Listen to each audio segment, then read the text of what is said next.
neurolenguajes de la religión o neuroreligión, ¿no? Y como estamos desde la metodología, porque es desde donde enfocamos todo esto, pues tenemos un primer problema que nos va a servir para pensar todo esto otra vez, ¿no? Un problema teórico y metodológico, que es otra vez el de los nombres. El nombre, claro, ahora que me conocen más lo que les he planteado, el nombre es fundamental desde una perspectiva analítica de girolingüista, o vamos, de girolingüística, ¿no? Esa perspectiva en que plantea que cuando hay una palabra, la palabra construye, casi podríamos decir que la palabra, y eso es un problema y una crítica que se hace muchas veces al giro lingüístico, en la línea del mapa y el territorio, ¿no? Que piensan que la construcción de la palabra construye la realidad, no. Bueno, estaría ahí, no construye la realidad, enmarca la realidad, produce, podríamos decir a lo mejor, un nivel superior o más preciso, mejor dicho, más preciso de mapa, podríamos decir, pero no es, recuerden, no es la realidad. La realidad no sabemos qué es. Los filósofos quizá no nos puedan ofrecer una aproximación, pero la realidad desde el estudio de las religiones para nosotros no es una palabra, es una palabra que nos puede enredar demasiado, ¿no? Bueno, pues, ¿qué pasa? Otra vez tenemos el lío del nombre, ¿no? ¿Por qué? Porque esto se ha desarrollado, digamos que el camino mayor de desarrollo ha sido desde los Estados Unidos, así de principio, y el mundo en lengua inglesa, que es el gran desarrollo de todas estas cuestiones es desde el mundo en lengua inglesa. Y estamos hablando de un desarrollo en que la religión no es el elemento fundamental, ya se lo pueden figurar. En todo esto que estamos hablando, la religión no es la clave. La clave son otras cosas. Es decir, estamos pensando desde disciplinas que son disciplinas que tratan el cuerpo, tratan el cerebro, en las que hay médicos, en las que hay biólogos, en las que hay lo que podríamos, entre comillas, denominar ciencias duras, ¿no? Pero que en algunos casos se lanza la mirada hacia lo que a nosotros nos interesa, la religión. Y entonces, ¿qué mirada se suele lanzar? ¿Qué mirada lanzan esta gente que son neurocientíficos, ¿no? que son muchos de ellos con formación médica y que la gran cantidad de dinero que ellos utilizan es justamente para la investigación médica? Y esto es una investigación, pues en cierto modo, puede hasta resultarles un divertimento en algún caso, aunque puede estar en el centro de sus intereses porque tengan esos intereses personales por la creencia y el estudio, ¿no? de lo que creen ellos y de lo que creen los demás y de lo que hay detrás de ese contexto de creencias y cómo ese contexto de creencias se plasma en otro mapa que para ellos es clave, que es el mapa del cerebro, el mapa de las neuronas, el mapa de esto que termina denominándose. Pues miren, ¿cómo se denomina? Estamos en un mundo en habla inglesa y en un mundo además, como es el norteamericano, que es muy teocéntrico. Que lo mismo que no vende algo que ponga historia, vende algo que ponga Dios. Vende enormemente. Entonces, para ellos es una fascinación extraordinaria hablar de Dios. Hay esto que les digo, un teocentrismo, ¿no? Y que ese teocentrismo construye, pues, esta palabra que es la que casi encontramos por todas partes, pero que a nosotros, que lo estamos viendo desde la metodología, pues nos plantea tantas dudas, que es neurotheology, neuroteología, ¿no? Neuroteología. ¿Quiénes lo han planteado? Pues uno de los grandes de este asunto, que es Newberg, ¿no? Andrew Newberg, sus Principles of Neurotheology, que es el gran manual, ¿no? de 2016. En la serie, otra de las series estas que les estoy planteando de editoriales que tienen series dedicadas a asuntos que nos interesan particularmente desde el punto de vista metodológico, como es la Routledge Science and Religion, la serie esta que trata de temas de ciencia y religión, ¿no? Que estamos ahí metidos directamente, y esto es quizá lo más interesante desde mi punto de vista, ¿no? de todo esto, ¿no? O los clásicos, ¿no? El de D'Aquili, ¿no? Jane D'Aquili, el de Mystical Mind, ¿no? O, en fin, las revistas que la más famosa, famosísima y además muy influyente, que es la Zigon esta, o la aún más especializada de Religion, Brain and Behavior, la RBB, ¿no?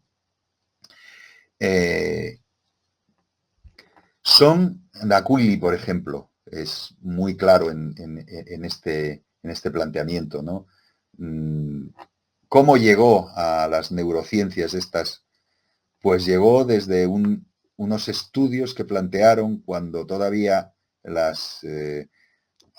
ese mundo psicodélico era legal, y era legal y aceptable investigaciones sobre eso, las investigaciones sobre el cerebro y sobre los límites de la cognición humana, o de la percepción, si quieren llamarlo así, porque claro, el que se inventó Neurotheology, o el primero que lo usó, o uno de los primerísimos que lo usó, fue Aldous Huxley, ¿no? El de The Doors of Perception, las puertas de la percepción. Este personaje, bueno, escritor y pensador de los límites, ¿no? Y bueno, pues que planteó todo este tipo de cuestiones, ¿no? Asociadas con lo que les digo, con psicodélicos y religión, con cerebro y religión y demás, ¿no? ¿Qué nos ocurre? Pues que lo que os decía antes, este teocentrismo, ¿no? Que nombra explícitamente a Dios como centro referencial, ¿no? Y que lo que nos lleva es a que todo esto sea en cierto modo, una experiencia teosesgada, y que se mire desde esos puntos de vista, y que se quiera encontrar a Dios por todas partes, por el peso también del marketing, ya les digo, ¿no? Entonces, el casco de Persinger, lo que normalmente llamamos casco de Persinger en Europa, pues ellos lo llaman The God's Helmet, el casco de Dios, ¿no? Cuando empiezan a plantear qué es lo que detona las experiencias espirituales o religiosas en el cerebro, pues empiezan a hablar no de religión en el cerebro, sino de Dios en el cerebro, God in the Brain, ¿no? El libro de Matthew Alper, que está traducido también al español, o cuando empiezan a buscar un punto que ponga en marcha este tipo de experiencias, pues lo llaman el punto de Dios, el God Spot, o el módulo de Dios, y una parte del cerebro en que estuviese eso, ¿no? Y entonces Dios está en el cerebro. Esta idea que les digo, ¿no? Y que es la crítica que finalmente terminaremos planteando desde el punto de vista metodológico, ¿no? Y teórico también realmente, ¿no? Pero metodológico, que es esta especie de determinismo que además no refleja la neuroplasticidad, ¿no? Y que lo que pasa es que consigue que se vendan. El propio Newberg lo dijo, ¿no? Que lo llamaba Neurotheology porque vendía más que cualquier otra denominación, como Neuroreligion, o a veces lo llaman Neurophilosophy también, neurofilosofía también lo plantean, ¿no? Con neurofilosofía aquí les digo que se obvia el problema de religión espiritual allá, cosmovisión, creencia, convicción, percepción, estos líos que tenemos de cómo llamar a las cosas, ¿no? Religión, espiritualidad. Ahora veremos que desde la reflexión de la neuroreligión también ofrecen una explicación de la diferencia entre religión y espiritualidad. Cuidado, ahora lo vemos también, ¿no? Pero en fin, bueno, pues nos abre esta serie de interrogantes. Segundo interrogante que nos encontramos es una idea reduccionista que hay en muchos casos, que casi podríamos denominarla frenológica, ¿no? Que es que hay que buscar en el cerebro, si Dios está en el cerebro, hay que buscar en el cerebro el punto de Dios, el lugar que si lo estimulas transcranealmente produce la experiencia, ¿no? que permita ser documentada por medio de estas nuevas técnicas que desde hace 20 y tantos años contamos con ellas y cada vez con mayor sofisticación, que son todas las técnicas de neuroimagen, que nos permiten ver qué es lo que ocurre en el cerebro, cuáles son las partes que se estimulan en el cerebro en los contextos de experiencia religiosa. Por eso les conectaba antes lo que estuvimos viendo de primera experiencia en primera persona, experiencia en segunda persona, cómo exponerla, cómo plantearla. Y aquí es esta opción que nos dan a cómo verla, cómo construir una imagen que nos la refleje en duro este asunto, ¿no? Y claro, esta idea de que tiene que haber un lugar donde esté Dios en el cerebro, ¿no? Esta situación, ¿no? Tiene que haber ese lugar. Si volvemos a una reflexión que hemos tenido ya en algún otro momento y que es muy fenomenológica y que es muy eliadiana también. Si el ser humano es un homo religiosus, entonces tendría que tener digamos, un God spot, ¿no? Tendría que tener un punto de religión. Porque si es un homo religioso es que es biológicamente religioso. Y por tanto, en la biología tiene que estar marcada esa caracterización religiosa, ¿no? Y entonces, bueno, pues claro, darle vueltas a esto. Esto es frenología, ¿no? Y claro, parte de las investigaciones frenológicas que tienen ya mucho, bueno, siglo y pico, ¿no? Y el propio Broca, cuando en estas investigaciones frenológicas detecta la zona del habla en el cerebro, que si está dañada, no habla la persona, ¿no? Entonces dice, bueno, pues hay una zona del habla. Somos homines locuenses, somos seres humanos que hablamos, ¿no? El homo loquens. Si somos el homo loquens y todas estas investigaciones que hay en torno, bueno, y en torno a el ser humano hablaría a pesar de no estar socializado en un contexto de hablantes. Parece ser que sí, porque está asociado con una zona del cerebro y está asociado ahora, además, todo el tema de la genética con un gen específico, que es el gen del agua, el FOX P2, ¿no? FOX P2, si no lo tienes, no hablas, aunque tengas una laringe perfectamente capaz y suficientemente grande y suficiente para tener cuerdas vocales que emitan sonidos complejos, pero si no lo tienes, no. Entonces, bueno, pues empezamos con estos líos, ¿no? Hay una zona del habla, hay un gen del habla, pero ¿hay una zona de la lectura y hay un gen de la lectura? No lo hay, no lo hay. ¿La religión dónde estaría? ¿En el contexto de la lectura o en el contexto del habla? No, el homo religioso sería más parecido a un homo loquens o a un homo lector. Un homo lector no hay una zona específica, parece que utiliza diversas zonas además asociables con el reconocimiento facial, parece ser, con el reconocimiento facial, pero también con zonas asociadas con la audición para construir la posibilidad de la lectura y escritura. Pero entonces, que si no se enseña, no se aprende. La lectura, si no se enseña, no se aprende, así como el habla, si no se enseña, se aprende en alguna medida o en mucha medida, ¿no? Entonces, bueno, pues, ¿la frenología nos sirve o no nos sirve? Pues como son, ya les digo, les estoy dando reflexiones metodológicas, la reflexión metodológica que hay detrás de todo esto es, claro, hay un determinismo frenológico, un reduccionismo, intentar reducir la religión a tal, un lugar, un punto. Claro, es bastante problemático, un reduccionismo biológico. Una biologización otra vez, biologización. Pero claro, Les planteo una primera duda, sobre todo en la línea de lo que ya les he explicado en algún momento. Les he abierto bueno, mis ideas, ¿no? Se las he expuesto, ¿no? Yo estoy, ya les dije, en una línea que podríamos denominar el giro sensorial, ¿no?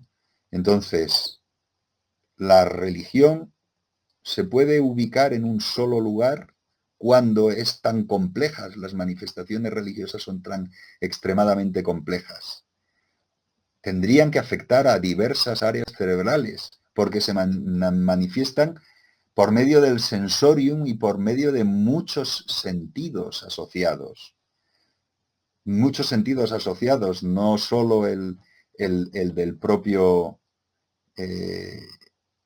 sentido de mirarse dentro, el sentido interoceptivo, ¿no? Sino más, ¿no? Y, en fin, no es lo mismo, no sé si ya lo hemos visto ya, pero, por ejemplo, no es lo mismo una práctica meditativa mística como la que pueden tener estos derviches giróvagos, que ponen en funcionamiento todo el cuerpo y que por tanto la propiocepción es fundamental ahí. La propiocepción, pero también el sentido del tacto, en fin, no es lo mismo, no puede ser lo mismo, el mismo reflejo, no puede tener el mismo reflejo ese que otras experiencias que se basen en una meditación sentada sin movimiento, etcétera, ¿no? Bueno, y ahí añadimos otro elemento más, que son no solo buscar el lugar, es decir, no solo la reflexión frenológica que veíamos, sino también la que tiene que ver con los neurotransmisores y la acción de esos neurotransmisores en el proceso de experiencia religiosa, ¿no? Aquí les he puesto 4 de los que yo creo que son los más evidentes, pero hay más que pudieran mirarse, ¿eh?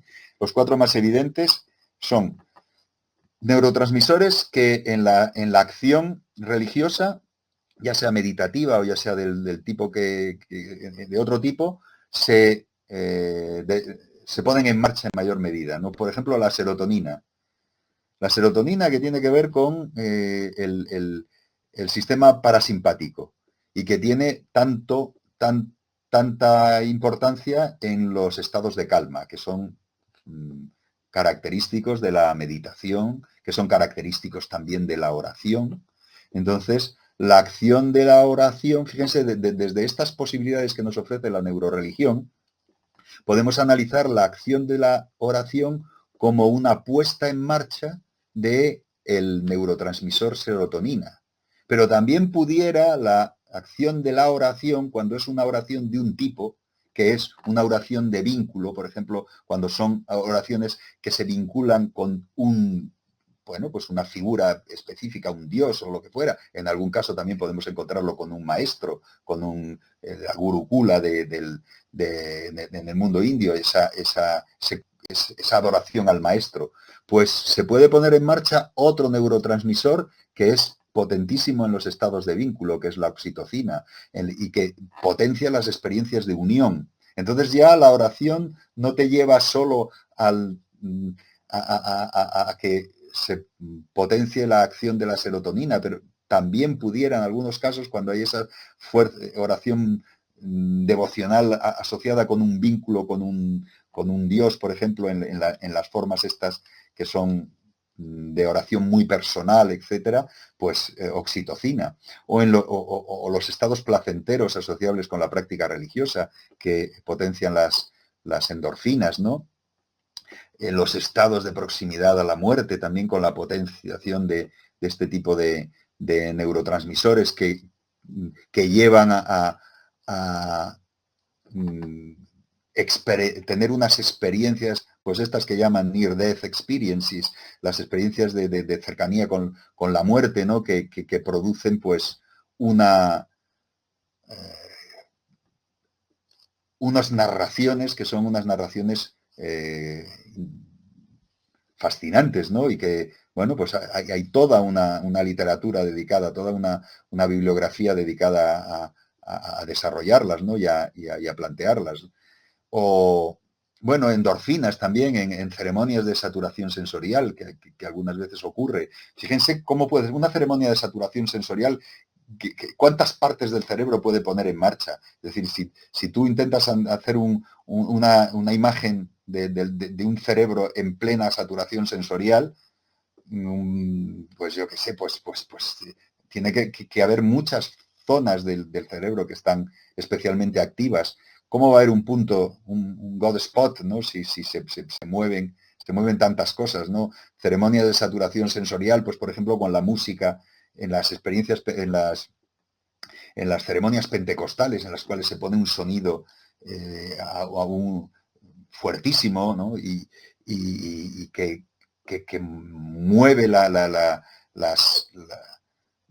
fin, a la gente de una manera extraordinaria, ¿no? Yo estoy pensando aquí en un culto pentecostal muy particular en que era una iglesia muy pequeña, una iglesia africana, de pentecostal africana muy pequeña, que tenía un equipo de música potentísimo y un micrófono potentísimo, y el pastor gritaba en el micrófono, y aquello era una saturación total sensorial. Y entonces la pregunta, ¿pero por qué? Porque si no hace falta el micrófono, si el sitio es suficientemente pequeño, pero cuando te dicen, no, el Espíritu Santo está en el micrófono. El Espíritu Santo está en el micrófono porque el micrófono potencia la saturación sensorial, potencia el que hay un estado placentero asociable a la propia práctica religiosa, ¿no? Con estas endorfinas, ¿no? O en los estados de exaltación ya, o de estados devocionales intensos con la fuerza que tiene la dopamina en estos estados, ¿no? Entonces, bueno, pues ¿cómo va a ser un solo punto? ¿Cómo va a ser no sé si se dan cuenta que hay demasiados elementos ahí en lead como para que se pueda resolver de una manera sencilla, ¿no? Y cuando, claro, dense cuenta que estamos acercándonos por medio de las dudas respecto de lo que ocurre, nos estamos acercando a los instrumentos por medio de los cuales se miden estas cosas, ¿no? Que es los instrumentos de medición de neurotransmisores, los instrumentos de medición de zonas del cerebro por medio de neuroimagen, o medición, bueno, también en algunos casos se miden los ojos, se hace un tracking sobre los ojos para la medición de las pupilas, del agrandamiento de pupilas, se hace un estudio sobre lo que pasa en la piel. Se dan cuenta cómo estamos metiendo todo el sensorium y todo añadido, y todo intentando analizarlo y ofrecer datos, porque es en última instancia lo que se intenta, ¿no? Convertir en ciencia auténticamente dura, ¿no? Ciencia dura, ciencia con elementos, con gráficos, con números, y no son números en fin, de estadísticos, ¿no? Sino números de sustancias, etcétera, convertirlo. O gráficos, por ejemplo, asociados con las ondas cerebrales implicadas, por ejemplo, en la práctica de la meditación, ¿no? De 8 a 13 hercios, las ondas alfa, ¿no? O las ondas teta, cuando se profundiza en la meditación, de 4 a 8 hercios, o en los muy profundos, profundísimos, ¿no? En que nos encontramos las ondas cerebrales delta de 1 a 4 hercios, ¿no? Ritmo cardíaco que desciende en prácticas de meditación, y además hay un estudio justamente de práctica desde de la Universidad de Las Palmas de Gran Canaria, pero con este que firma al último Denko Mesa, que es un maestro zen, y el análisis de las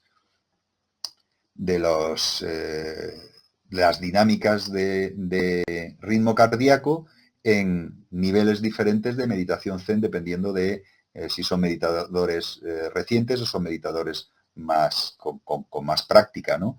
Entonces, bueno, pues todo esto, ¿no?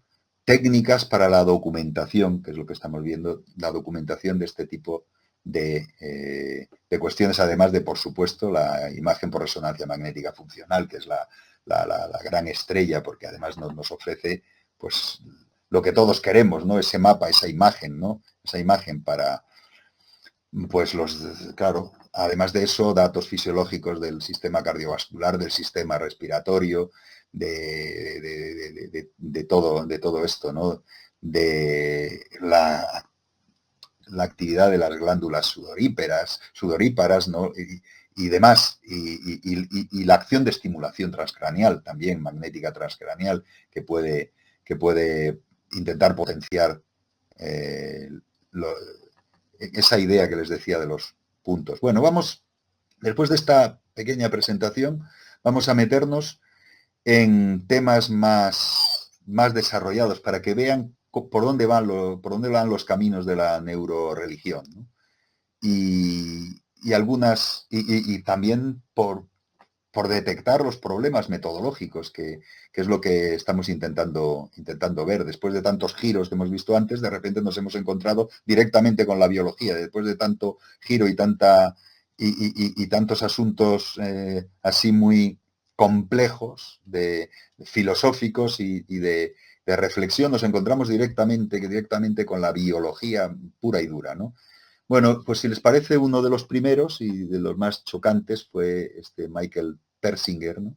Y su célebre casco de Persinger. Persinger tenía la idea, frenológica, indudablemente, de que el lóbulo temporal tenía mucho que ver con la religión. El lóbulo temporal que se activa en las crisis de epilepsia y que produce efectos que podríamos denominar, pues no sé cómo llamarlos, visionarios, religiosos, etcétera, experiencias que se asocian con, bueno, pues Persinger lo llamaba detección de presencias no visibles o sensibles para los no estimulados. Y, curiosamente, claro, entendidas de modo diferente según las personas a las que se aplicaba.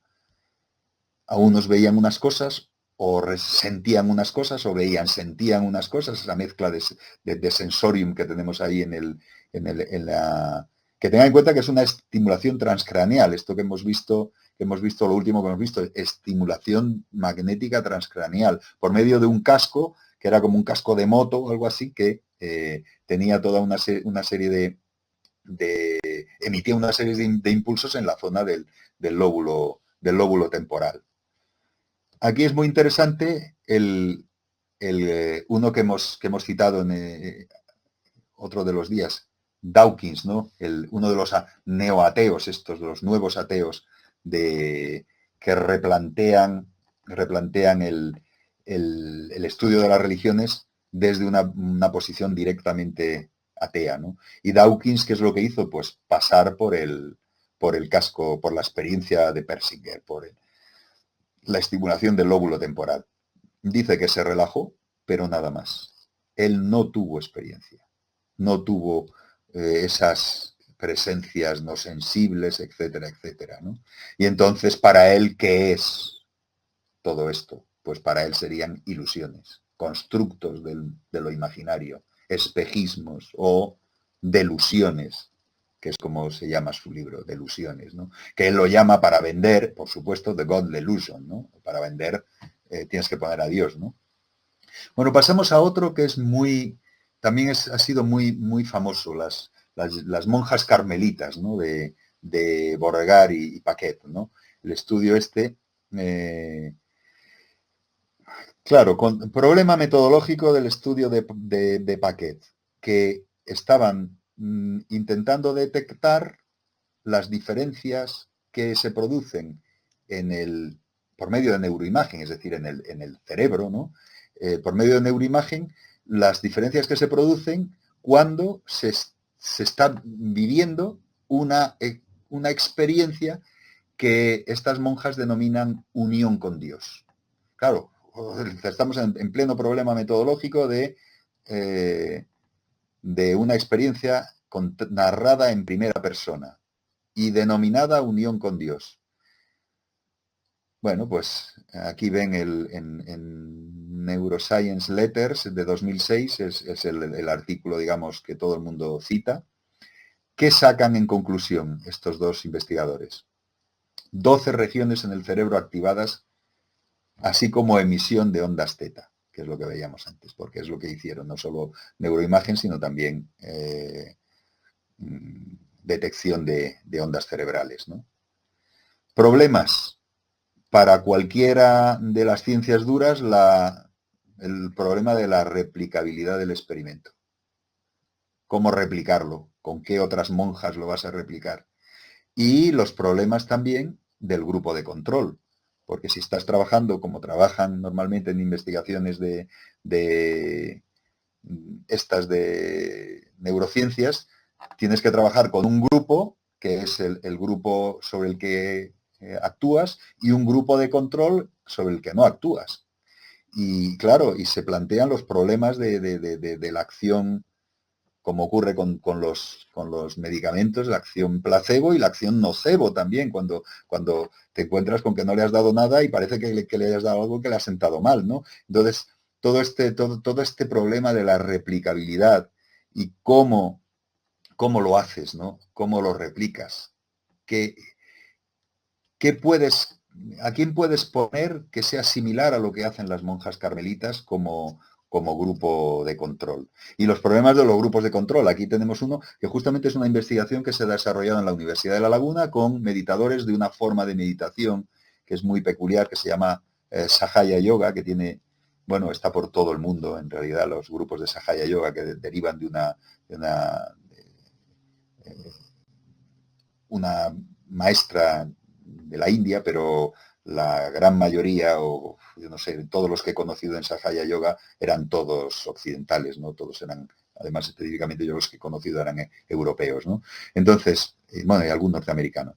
Entonces, esta gente de Sahaya Yoga que desde la Universidad de La Laguna han trabajado con ellos un equipo bueno, son médicos y gente asociada con el uso de técnicas de neuroimagen y demás. Bueno, pues, ¿qué es lo que les ha ocurrido? Han escrito 7, 8 artículos en revistas de primer orden, ¿no? Aquí les cito una de ellas, ¿no?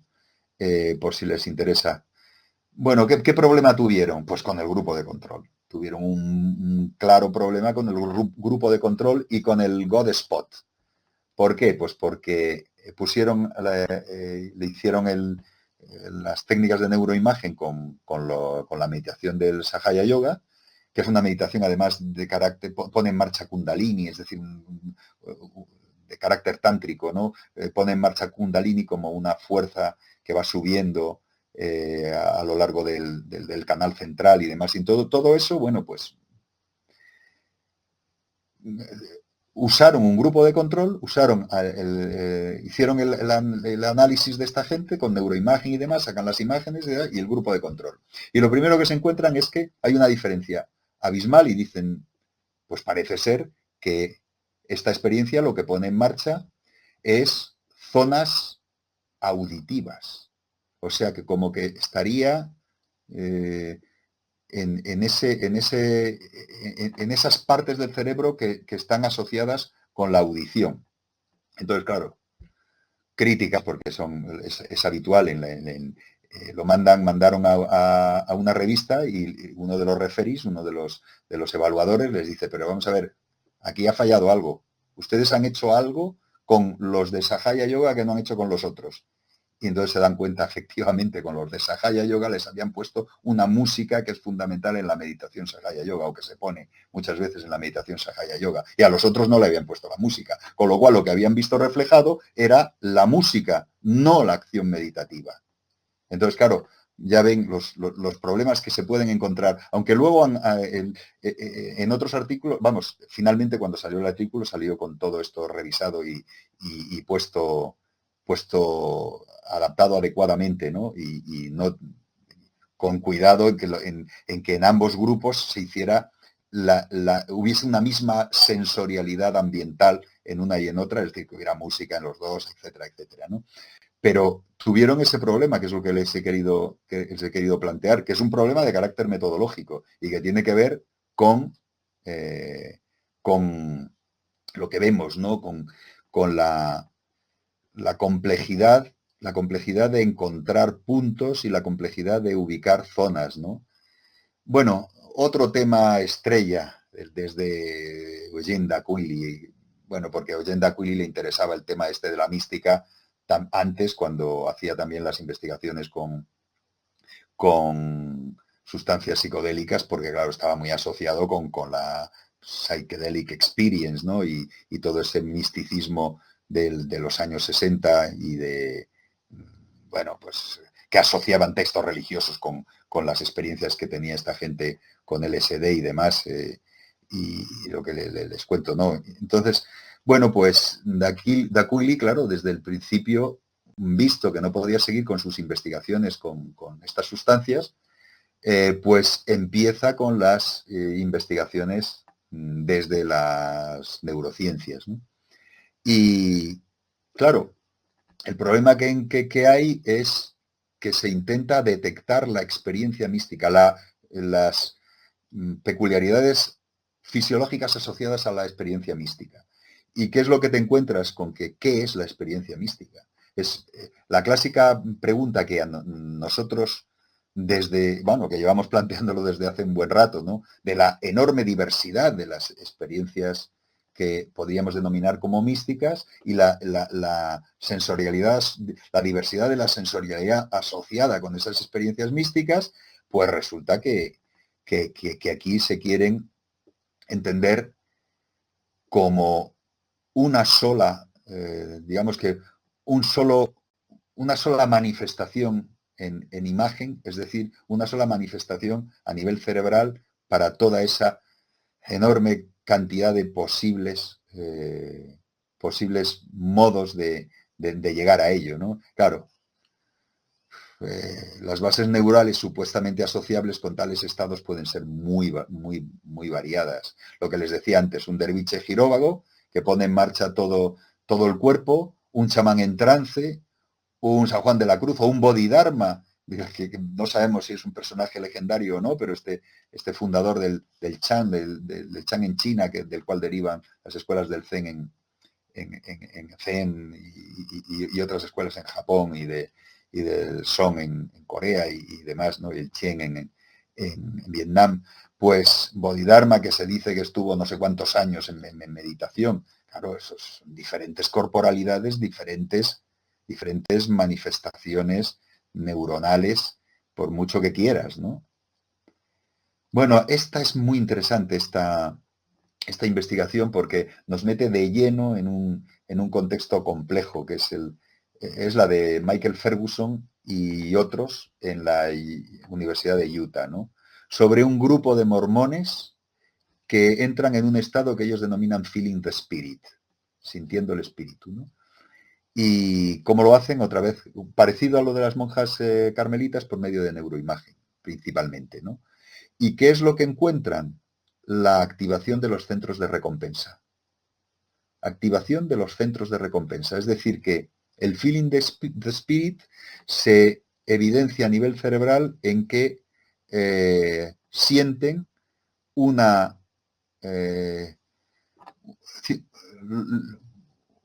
una experiencia, lo que siente que es una experiencia extremadamente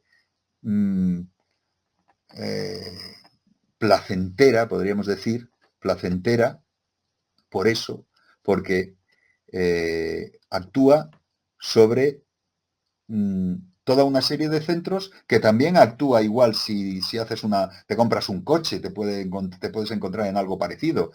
O sea que, bien, aquí yo no me meto en el trasfondo de lo del feeling the spirit. Bueno, en lo del feeling the spirit sí, porque hay un problema de discurso en primera persona. ¿Qué es feeling the spirit? Y otro elemento que para ellos es fundamental y que lo ponen en el propio título de su artículo más famoso, en Social Neuroscience, habla de devotos mormones devotos. ¿Qué es un mormón devoto? De qué hablamos, ¿no? Y hablamos de discursos en primera persona. Más allá de esta lección que habría detrás de las recompensas, que es que te sientes tan feliz como si compraras, pero sin tener que hacerlo. Es decir, que la religión ofrece una felicidad sería ese el planteamiento. Una felicidad que recompensa a nivel cerebral, te recompensa y por tanto te ahonda en tu bueno, pues sí, felicidad, si quieren llamarlo así. Claro, en fin, como ven, beneficios de la oración que habría detrás. Es decir, detrás de algunas de estas investigaciones hay un trasfondo que es el trasfondo de decir la oración o la meditación tiene una serie de beneficios y por tanto es un elemento que se vende, ¿no? Que se puede vender. Es aquí se lo planteo así como un modo sofisticado de religiocentrismo, ¿no? Quizá, ¿no? Bueno, tienen otro, Richard Davidson también es muy famoso de la Universidad de Wisconsin, ¿no? Los estudios sobre meditadores budistas y especialmente sobre un meditador budista muy conocido que es Matthieu Ricard y que nos conecta con lo anterior. La medición de la felicidad. Lo que plantea es que estos meditadores tienen unos niveles de felicidad y hace una tabla de niveles de felicidad y en fin, Matthieu Ricard se sale de la tabla, ¿no?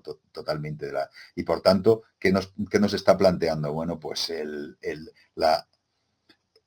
carácter fundamental de las prácticas de meditación, según su punto de vista, basado no en lo que tú sientes, sino en las imágenes que se producen por medio de ese elemento clave que es en nuestras formas de entender las cosas, de nuestra cosmovisión, que es la cosmovisión de la ciencia, ¿no? La cosmovisión científica es el modelo de entender el mundo de la modernidad en el que nos movemos, ¿no? Pues nos ofrece una justificación material clara y evidente de algo que podría ser entendido como meramente ilusorio, como sería esa felicidad producida por una experiencia religiosa, o en este caso espiritual religiosa, o como quieran llamar, de meditación, ¿no? Entonces, bueno, pues ya ven, problemas. O esto ya no les pongo un ejemplo de lo más famoso porque es que hay tantísimos sobre mindfulness y la cantidad de trabajos que testan los beneficios de la reducción del estrés, que es digamos que el planteamiento de John Kabat-Zinn, pero tantos otros, ¿no? Convertido ya en un producto de marketing, ¿no? O demás con todo este uso de esto que llamamos neuroreligión para sostener la eficacia de lo religioso, ¿no?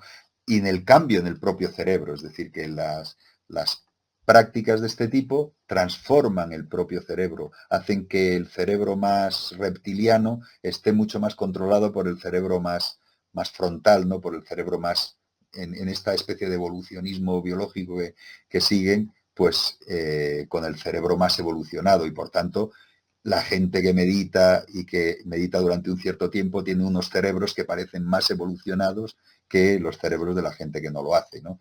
Entonces, bueno, pues ya ven, ¿no? Las técnicas de neuroimagen que harían, pues demostrarían, entre comillas, que la meditación continuada te prepara para ser mejor, más resiliente, más capaz de mitigar la esquizofrenia de las nuevas tecnologías, para ralentizar el envejecimiento, para, en fin, todo este mundo de transhumanismo o posthumanismo o como quieran verlo, ¿no? Para esto lo mejor metodológico es la crítica que hace a todo esto, no a la neurociencia como tal específicamente, sino en general a todo este asunto de las terapias, de las emociones, de la cultura de la autoayuda, Eva Ilús, y las aconsejo, porque lo está traducido al español, el de la salvación del alma moderna, de Eva Ilús, de la esta editorial argentina, Katz, ¿no? Pero claro, no podemos dejarnos el problema metodológico de base que hay, que es este sesgo biologicista que nos puede llevar a pensar que los neurolenguajes estos de la religión lo que terminen planteando es una especie de solución para todo. O sea, otra vez, un reduccionismo, ¿no? Una solución es una especie de deus ex machina, que es lo neural se convierte en un deus ex machina, y algunos pues plantean, nos resuelven el asunto directamente y nos dicen, la religión es cultural. La religión sería como leer. La espiritualidad sería biológica. La espiritualidad sería como hablar. Entonces, bueno, pues el cerebro espiritual, el cerebro sería espiritual, el cerebro sería biología, la religión sería cultura. Si no hay enseñanza, no hay religión, pero siempre habría espiritualidad, ¿no? La espiritualidad sería innata, sería biológica. En fin,